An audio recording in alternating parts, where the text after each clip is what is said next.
भातकुली तहसील अंतर्गत येणाऱ्या मौजा गणोजा येथील पेढी नदी पात्रातून अवैधरित्या वाळूची तस्करी करणाऱ्या ट्रॅक्टर ट्रॉलीवर महसूल विभागाच्या भरारी पथकाने कोम्बिंग ऑपरेशन राबवून नदी पात्रातून वाळूचे 2 ट्रॅक्टर जप्त केले आहेत.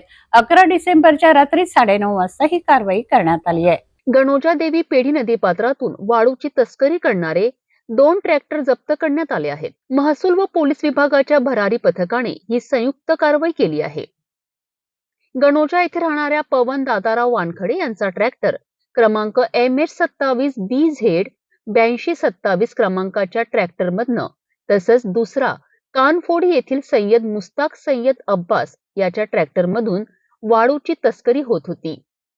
यावेळी तहसीलदार डॉक्टर अजित कुमार येडे यांच्या मार्गदर्शनाखाली ग्राम महसूल अधिकारी SS गिल, विशाल दहाट, विजय दुधे कोतवाल, निलेश भातजोडे, रवींद्र खांडेकर, भातकुली पोलीस स्टेशनचे ठाणेदार रवींद्र राजुरवार, हेड कॉन्स्टेबल रहीम शेख, गौतम ढोणे, पंकज दयालकर, अजय माटकुडे, तुकाराम नरवाले, सनी सोलन यांनी कारवाई केली आहे. दंडात्मक कारवाई करिता तहसील कार्यालय येथे 2 ट्रॅक्टर जमा करण्यात आले आहेत.